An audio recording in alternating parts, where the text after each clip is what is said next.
Hey everybody, Wayne here. I wanted to do a unboxing of Raiders of the Deep, U-Boats of the Great War, 1914 to 18. This is a little bit of a cheating unboxing. Usually I like to do it from the very beginning, either when it comes in the mail or completely unopened. I have opened this one, I've looked through it, so kind of a Recon, if that makes sense. But I think this is going to be the next game that I work on for playthrough. My little teaching playthroughs I do. So I wanted to go ahead and just kind of do a unboxing. Plus I looked on the BGG page and I didn't see anything for this game. So let's get some videos out there, some video content. So, alright, so it's already opened up. For those who don't know, Raiders of the Deep, U-Boats of the Great War, 1914 to 18, is based on the Hunted system by Gregory Smith. Originally published by, what I think, Compton Press. This is obviously Compass Games. So they are narrative style war games. So what we're saying is this isn't hex and counter. This isn't card driven or anything like that. These are the types of games where you're, in addition to the submarine ones, like I mentioned, Hunters Hunted by Gregory Smith, which if you can see for here. Series designer Gregory Smith. So that's for the series. The actual designer of this one is Ian Cooper. He's very active on BGG, so if you have any questions, you can definitely post them there and he'll answer them. So with this one, it's like, think of also B-17, Queen of the Skies, which I have not played. Target for Today, which I own. Picket Duty, which I own and really like. Narrative style, where you're kind of, you pick a sub or in some of those games, a plane, and you carry out missions, and you are making some decisions, but you're also doing a lot of rolling and kind of figuring out from there, building a narrative of what happens. So let's read for a minute here. Raiders of the Deep places you in command of a German U-boat during the Great War, World War I. Raiders of the Deep is a solitaire tactical level game placing you in command of a German U-boat during World War I, the Great War. Your mission is to destroy as much Allied shipping as possible, while advancing your crew quality, increasing your commander rank, and attempting to survive until the armistice and the end of the war. Raiders of the Deep is based on the popular Hunters game system and marks the first dedicated board game treatment covering World War II U-boat warfare. That's what makes it unique. We're talking about World War I here. A lot of these games, almost all of these narrative games, seem to be based on World War II. I'm not sure why exactly that is, but yeah, it is what it is. All right, well, let's go ahead and open her up and dive in.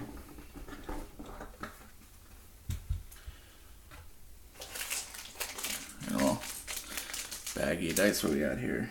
A couple small 6-siders, two different color 10-siders, D10s, and then a D20. Okay. The old Compass Games catalog here.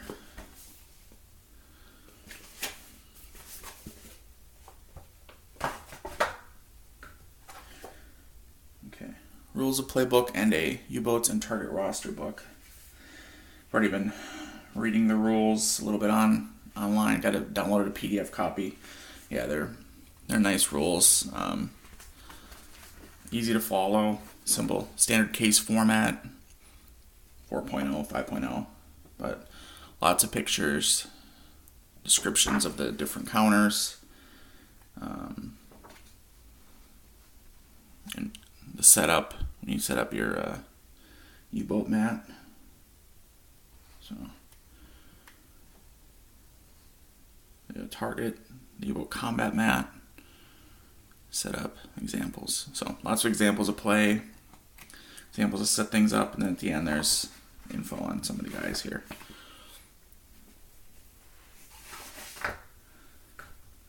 The system, like I said, looking through it, it's the same system as Hunters, Silent Victory.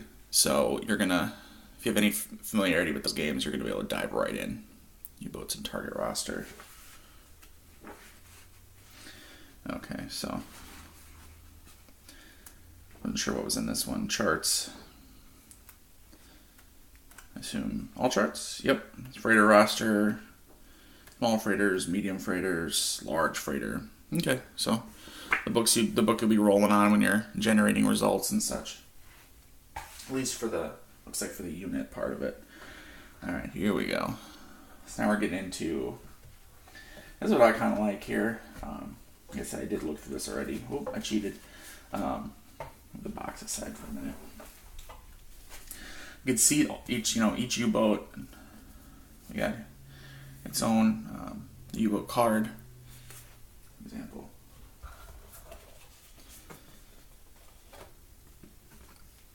Oops, sorry, bumping the camera there. All right. So you get to see, you're gonna have this guy out on their table, and say you're using the type U5, your rank, any medals and rewards you have, crew quality, random events that pop up, arming your forward and aft torpedoes, your deck gun, hull and flooding damage, and then the patrol boxes, British Isles, Baltic Sea. So again, pretty standard for this system. You're going out there and you're starting on patrols, you're rolling for encounters on your different places here. You go ahead and are you attacking, trying to just sink ships, etc.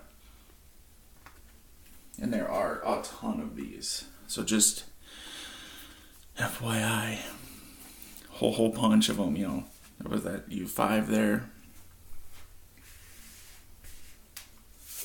U31, U51, etc., etc., etc. So, different areas they can patrol: English Channel, Baltic Sea, the Mediterranean, Black Sea. So, a whole bunch of them. Wow, that is awesome. So many different types. Looking at here. 10 different types. That's awesome. Very cool stuff there. And then what else we got here? Okay. So, combat mat here. So kind of as described in the book there. And what's cool is looks like there's the combat part that they showed. Looks like there's the actual sequence of play, how to conduct combat. Versus escorted ships, I see. Okay. And then I noticed this when I was looking through it the first time, and then I read a little bit of the rulebook, it makes a little more sense. There's a lot of different player aids in this one for, like here's German commander name chart. So generating names if you don't pick a historical commander, which are in here, and I'll show you that as well.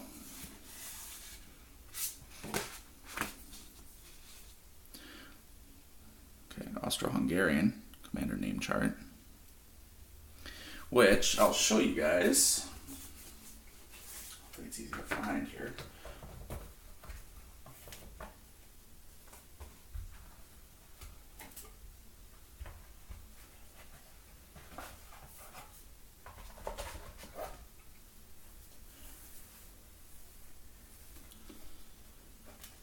Alright, so there's these individual, it's in one sheet, but it's cards, historic commanders. You get a little bit of history in your game as well. And that's the nice thing about these narrative games. A lot of times they like to throw in some history. You'll see scenarios, or in this case, these commanders that are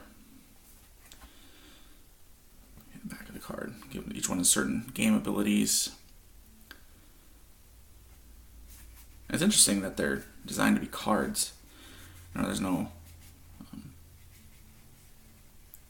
shuffling or anything like that. But it's kind of thick card stock here. Oop. See, so there you go. See, and we broke it up into different cards for different commanders here. Alright, that was the commander name chart. What else we got here? A couple more things to look at. We get to the counters too. Save the best for last. Alright, flotilla assignment for German U-boat patrols. Random events. Enemy torpedo in the water. You've been attacked by an enemy submarine. Resolve on the mine encounter chart. Superior torpedoes. Good eyesight. Breakdown. Torpedo breaks loose. Alright. Encounter charts. All important encounter charts. Okay, based on the years and the time, I mean. August 1914 through July 1917. August 1917 to November 1918. I mean, encounters, what happens. Different times. It was a lot of different times. Unrestricted submarine warfare. March through July 1917. Oh, very cool. U-boat offensive combat charts. Okay, rolling for your deck gun. Duds. Damage. Do you hit? Etc.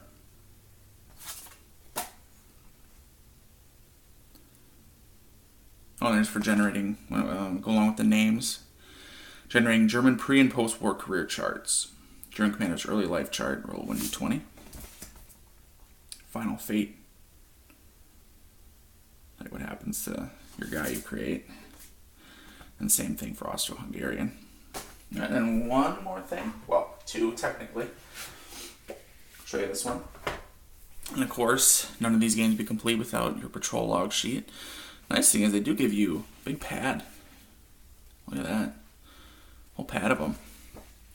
I'm used to games you get the one, you have to copy yourself or download a new one off the internet. So a whole pad of them. It'll be a while for you to burn through these because each one's gonna be that U-boat for the whole war. I mean, it will until it's sunk or if it survives, which that's a long time to survive. And now, last but definitely not least, the counters.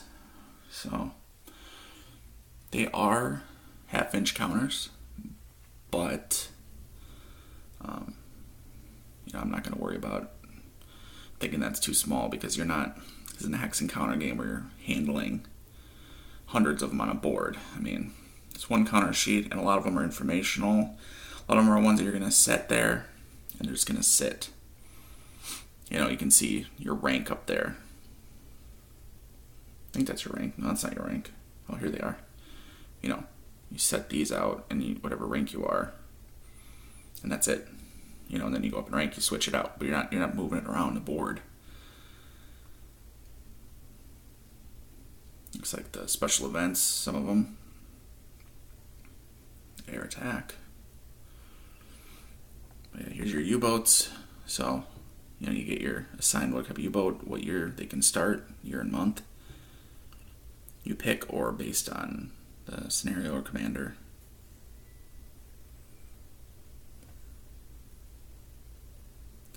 Freighters, your torpedoes down here. It's like steam and compressed air exclusively. Difference with the technology from back then. Damaged compartments. Or damage to your... Oh, I think the damaged compartments. Yeah, maybe. Okay, yeah, place on your sheet there. Different commendations or awards you can get. Rewards. There's rewards. I thought they were awards, but whatever. Okay, happens to your crew, I think. Alright, well there you go. Those are the components here for Raiders of the Deep.